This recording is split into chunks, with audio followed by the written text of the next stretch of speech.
Methods, यानी educational psychology जो हम पढ़ रहे हैं उसमें हम कौन कौन से मेथड्स यूज़ करते हैं ताकि हम क्या कर पाएँ, अपनी रिसर्च कर पाएँ, किसके लिए, चाइल्ड के डेवलपमेंट के लिए। अब इसके रिलेटेड आ जाते हैं नीचे टॉपिक्स। फर्स्ट हमारा आता है इंट्रोस्पेक्शन। इंट्रोस्पेक्शन कौन सा मेथड है हमारा? ओल्डेस्ट मेथड है। ये किसने डेवलप किया था? हमारा स्ट्रक्चरलिस्ट ने डेवलप किया था। द टर्म इंट्रोस्पेक्शन मतलब क्या होता है? हमारा टू लैटिन वर्ड से लिया गया है, इंट्रो एंड स्पेक्शन। इंट्रो मीन्स होता है विद इन, यानी आपके अंदर जो कह सकते हैं इमोशन डेवलप होते हैं उन पे बात की गई है। और स्पेक्शन मीन्स होता है लुकिंग, लुकिंग और ऑब्जर्वेशन, यानी लुकिंग यानी कि किसके बारे में आप जानना चाहते हो। यहाँ पे किसकी बात कर रही है? इंट्रोस्पेक्शन मतलब क्या होता है? इनर सेल्फ के बारे में जानना, सेल्फ एक्चुअलाइजेशन करना। Introspection means to look within oneself in order to examine one's own thought, feeling and motives, यानी ये खुद के मोटिव को जानना, खुद के थॉट्स को जानना, खुद के फीलिंग्स को जानना, ये एक ऐसा मेथड था साइकोलॉजी में। ठीक है, अब आ जाते हैं इसके मेरिट्स क्या है। इसके मेरिट्स है डू नॉट इन्वॉल्व ऑपरेटर्स। यहाँ पे ऑपरेटर्स की ज़रूरत नहीं पड़ती है, ना किसी लेबोरेटरी की ज़रूरत पड़ती है। ये हम किसी भी टाइम यूज़ कर सकते हैं और ये बहुत क्या होता है? अफोर्डेबल होता है। पर इसके डीमेरिट्स क्या है? हमारे डीमेरिट्स भी देख लेते हैं। डीमेरिट्स है हमारे हाईली सब्जेक्टिव होता है, बहुत ज़्यादा आपको थ्योरी देनी पड़ती है इसमें। मैनिपुलेटिव यानी आप ऐसा, अब मैं रिसर्चर हूँ तो मैं क्या चाहूँगी कि मैं अपना जो भी मैं रिसर्च कर रही हूँ कि मेरे फेवर में हो, जो मैं रिजल्ट लेके चल रही हूँ या मैं कोई हाइपोथेसिस लेके चल रही हूँ तो उसके बिहाफ पे ही मेरा रिजल्ट क्या है? निकल कर आए। Research can't be work on disabled one, यानी जो इंट्रोस्पेक्शन मेथड होता है वो हम डिसेबल्ड पर्सन के ऊपर क्या नहीं कर सकते? यूज़ नहीं कर सकते, क्योंकि उनका क्या है? सेल्फ एक्चुअलाइजेशन वाला मेथड वो नहीं कर पाते हैं। अब ये है आपका हिंदी में।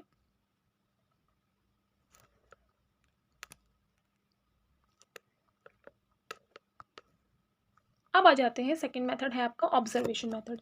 ऑब्जर्वेशन मेथड आपको नाम से ही पता लग रहा होगा, ऑब्जर्व करके जो हम चीज़ों को सीखते हैं या देखते हैं। In word of Samuel Smith, observation is a visual method of examining, describing, and interpreting the reaction of individual group in laboratory, in classroom, or out of the school situation. तो ये क्या है? यानी ये मेथड बता रहा है हमें कि वो एग्जामिन करता है और उसके बारे में, बिहेवियर के बारे में, इंडिविजुअल के बारे में बताता है आउटसाइड द क्लासरूम, और जो हम क्लासरूम में रहते हुए उसके अंदर चेंजेस ऑब्जर्व करते हैं। हम आगे देख लेते हैं किस पे बात की है इन्होंने। मेंटल प्रोसेसेस पे बात की है हमारी, और किस पे बात की है? बिहेवियर्स पे बात की है। अब इसमें ऑब्जर्वेशन में भी क्या होते हैं? बहुत ज़्यादा मेथड यानी टाइप होते हैं। एक होता है आपका डायरेक्ट मेथड, यानी आप डायरेक्ट ऑब्जर्व करें। एक होता है इनडायरेक्ट मेथड, एक इंडिविजुअल, एक ग्रुप में कर रहे हो आप।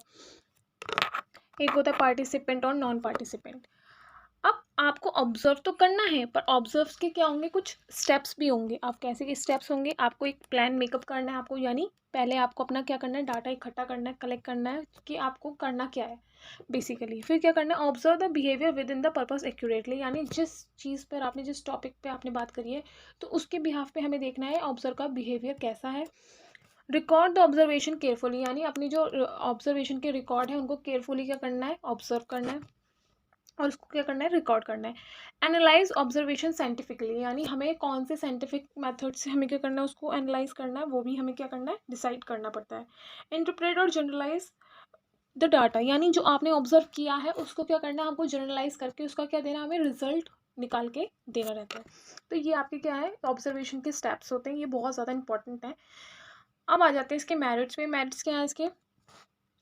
Can be use on all age group, यानी किसी भी एज ग्रुप पे हम क्या कर सकते हैं? इसको यूज़ कर सकते हैं। नो स्पेशल टूल रिक्वायर्ड, यानी इस पर कोई स्पेशल टूल रिक्वायरमेंट की ज़रूरत नहीं होती है। पर्सनल प्रेजुडिस और बायर ऑफ द ऑब्जर्वर, यानी हम अपने ही कह सकते हैं इंडिविजुअल ले सकते हैं कभी कभी, तो वो क्या है? एक डीमेरिट्स है। हम रैंडमली ना लेके इंसानों को हम क्या करते हैं? इंडिविजुअल किसी को भी हम लेके और उस पर क्या करने लग जाते हैं? अपनी रिसर्च को स्टार्ट कर देते हैं, तो वो क्या है? वो एक प्रीजुडिस है। आपने पहले ही जो उसका रिजल्ट आपने डिसाइड कर रखा है और वही आपका रिजल्ट निकल के आने वाला है, तो वो क्या है? डीमेरिट भी है।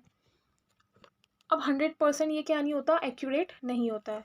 अब ये आपका आ जाता है हिंदी में।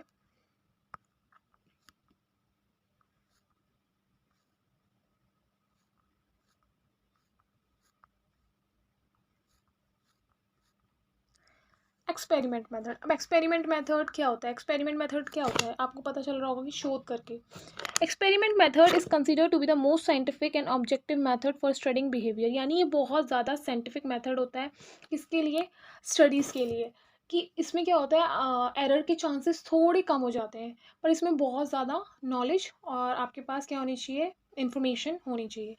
टाइप क्या होते हैं इसके, कंट्रोल टेस्ट मेथड होता है, कंट्रोल ग्रुप मेथड होता है और रोटेशनल मेथड होता है। कंट्रोल टेस्ट मेथड क्या होता है, आपको एक ग्रुप एक जो भी आपने इंडिविजुअल लिया उसको कंट्रोल करके रखना है और दूसरे में चेंजेस लाने हैं। ऐसे ही ग्रुप में करते हैं, एक ग्रुप को कांस्टेंट रख देंगे और दूसरे ग्रुप में चेंजेस लेके आएंगे। तो आप अपनी रिसर्च में दिखाओगे जो आपने कांस्टेंट रखा है और जिसमें चेंजेस लाए हैं तो उसके बीच में क्या डिफरेंसेस आया है। ऐसे ही रोटेशनल मेथड होता है कि पहले आप पहले वाले में चेंजेस ला रहे हो, फिर आप दूसरे वाले में चेंजेस ला रहे हो। तो पहले वाले में चेंजेस लाके उसके बिहेवियर में क्या चेंज आया, सेकंड वाले में चेंजेस लाके उसके बिहेवियर में क्या चेंजेस आया। तो वो क्या है यहाँ पे, डिफरेंट डिफरेंट एक्सपेरिमेंट मेथड होते हैं। अब इसके कुछ पैरामीटर्स होते हैं जिसपे हम क्या करते हैं, अपना एक्सपेरिमेंट मेथड यूज़ करते हैं। एक साइकोलॉजिकल होता है, एक्सपेरिमेंटर होता है, एक सब्जेक्ट होता है, स्टिमुलस होता है, रिस्पॉन्स होता है और वेरिएबल होता है। अब ये इसके मेरिट्स हैं। मेरिट्स क्या हैं इसके, objective systematic method for getting reliable data, यानी ऑब्जेक्टिव मेथड और सिस्टमैटिक मेथड से जब हम किसी भी रिसर्च को करेंगे तो हमें क्या है, हम एक रिलायबल डाटा पे क्या करेंगे, रिसर्च करेंगे। Allow maximum control over the phenomena under investigation, यानी वो क्या करता है हमारे को, कि हम क्या कर सकते हैं कि कंट्रोल कर सकते हैं, इन्वेस्टिगेशन को अलाउ करता है कि हम क्या कर रहे हैं, एक ग्रुप को कंट्रोल कर रहे हैं तो हम दूसरे में क्या ला रहे हैं, चेंजेस ला रहे हैं। अब इसके डीमेरिट्स क्या है, कॉस्टली होता है, टाइम टेकन होता है, बहुत ज़्यादा टाइम कंज्यूम होता है, extremely difficult to control all other factor except one under study, यानी और जितने भी फैक्टर जैसे इन्वायरमेंट हो गया, आपका टीचिंग हो गया, बहुत ज़्यादा जो इन्फ्लुएंस कर रहा है उसको कह सकते हैं, जो स्टिमुलस हम दे रहे हैं उसको, उसके फैक्टर्स भी क्या करते हैं, हमारे जो हम स्टडी कर रहे हैं उसको क्या करते हैं, अफेक्ट करते हैं। अभी आपका आ जाता है हिंदी में।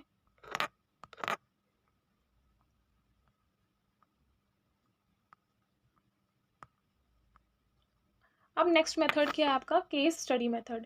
केस स्टडी मेथड आपका कह सकते हैं किससे रिलेटेड होता है, उसके पास से, कि पास में क्या था।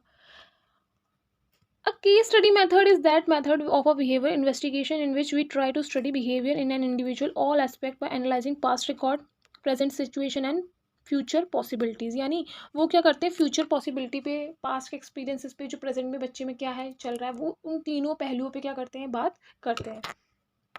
मेन पर्पस क्या होता है केस स्टडी मेथड का, main purpose is to find solution of the problem and provide better guidance and counselling, यानी वो क्या चाहते हैं कि हमने क्या निकाल दिया, हमने रिजल्ट तो निकाल दिया पर उसका सॉल्यूशन भी क्या देते हैं, केस स्टडी मेथड में देना पड़ता है।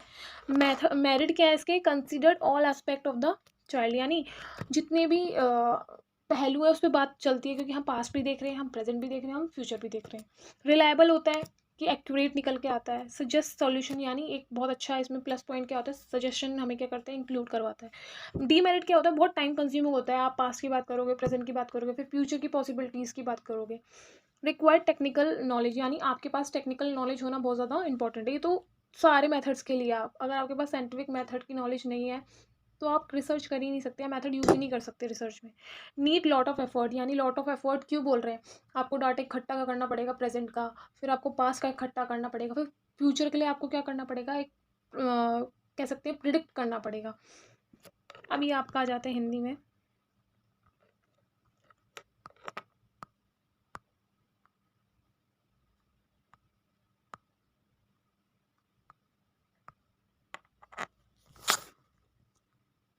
डिफरेंशियल मेथड क्या है, डिफरेंशियल मेथड है जब हम डिफरेंट डिफरेंट ग्रुप पे या डिफरेंट इंडिविजुअल पे मेथड को यूज़ करते हैं, उसको हम बोलते हैं डिफरेंशियल मेथड।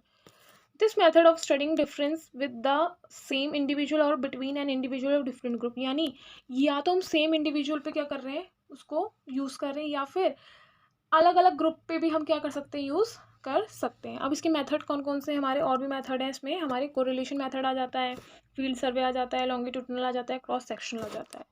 अब इसके मेरिट्स क्या क्या है हमारे, determine present trends and solve current practical problems, यानी ये हमारी प्रेजेंट ट्रेंड में क्या चल रहा है उसको डिटरमाइन कराता है, और सॉल्व जो आपकी करंट प्रॉब्लम्स हो क्या रही है, आपके बिहेवियर को फिक्स करने में क्या प्रॉब्लम, मतलब बिहेवियर में क्या प्रॉब्लम्स को फिक्स करने में क्या करता है, आपकी मदद करता है। Suggest the course of future development, यानी फ्यूचर में क्या पॉसिबिलिटीज़ हैं, क्या आपको डेवलपमेंट में प्लस पॉइंट मिलना चाहिए, वो भी क्या, उस पर भी क्या करता है, ये बात करता है। डी मेरिट्स क्या है, possibility of manipulation of data, यानी डाटा क्या हो सकता है इसमें, मैनिपुलेटिव हो सकता है। क्यों, यहाँ पे हम प्रिडिक्शन की भी बात कर रहे हैं इसलिए। अब ये आपका आ जाता है हिंदी में।